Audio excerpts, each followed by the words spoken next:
Hello guys, welcome to our channel. Stay tuned with Saitya. আজি মই পনীৰ বনাব ওলাইছো। ভাবিলো আপোনালোককো দেখাও মই কেনেকৈ আজি পনীৰ বনাও।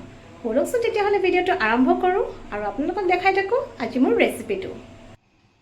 মই লৈছো 3টা মিডিয়াম সাইজৰ পিয়াজ আৰু এনেকৈ স্লাইস কৰি কাটি লৈছো।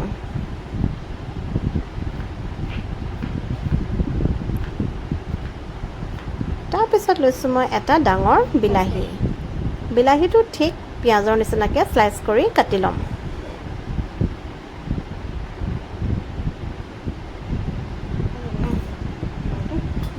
আৰু মই পনীৰ লৈছো আমুলৰ মালাই পনীৰ 200 গ্ৰামৰ। তাৰ পিছত লৈছো কাজু, আলমণ্ড, মগজ, দালচিনি, লং, ইলাইচি, বিলাহী আৰু পিয়াজ। এই গোটেইখিনি মই ধুনীয়াকৈ অলপ ঘিউত ফ্ৰাই কৰি লম।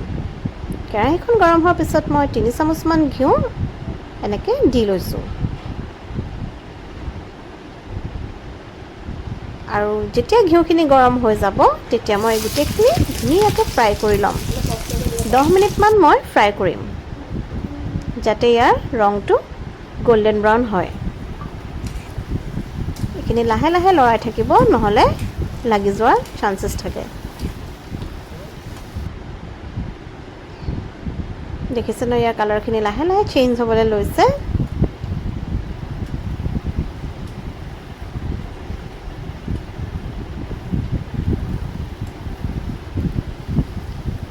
এতিয়া মই এই গোটেইখিনি সাইড কৰি এনেকৈ কাঢ়ি থৈ দিম আৰু ঠাণ্ডা হ'বলৈ দিম।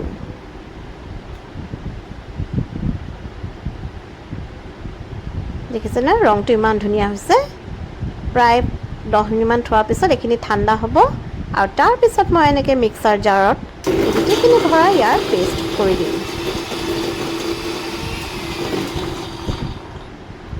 চাওকচোন ইমান ধুনীয়া পেষ্ট হৈছে। ইমানখিনি থিকনেছে ৰাখিব। তাৰপিছত মই আকৌ কেৰাহীখনত এনেকৈ 2 চামুচ ঘিউ দি পেলাই ঘিউখিনি গৰম হ'বলৈ দিম। আৰু মই তেজপাত এখন, অকণমান গোটা জিৰা, এটা শুকান জলকীয়া আৰু কেইটুকুৰামান কিচমিচ এনেকৈ গৰম ঘিউত দি ফ্ৰাই কৰিম। তাৰপিছত যিখিনি পেষ্ট মই কৰি থৈছিলোঁ সেইখিনি মই অলপ অলপকৈ এনেকৈ ঘিউত দি দিম যাতে লাগি নাযায় পেষ্টটো। সেইকাৰণে মই অকণমান পানী দি পেলাই লৰাই থাকিম। তাৰপিছত মই অকণমান কিচেন কিং মছলা দিছোঁ আৰু অকণমান জিৰা পাউডাৰ দিম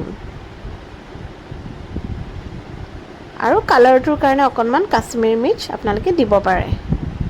ইয়াত হালধি ব্যৱহাৰ কৰা নাই আৰু কোনো জলকীয়াও ব্যৱহাৰ কৰা নাই। আৰু নিমখ নিজৰ সোৱাদ অনুসৰি অলপ দিব। আৰু মিঠা হ'বৰ কাৰণে মই অকণমান চেনি দি দিছোঁ। তাৰপিছত এনেকৈ অকণমান পানী দি পেষ্টখিনি প্ৰায় 10-12 মিনিটমান এনেকৈ ভাজি থাকিম। যেতিয়া ইয়াৰ উতল আহিব তেতিয়া সেই কাটি থোৱা পনীৰখিনি মই ইয়াত দি দিম।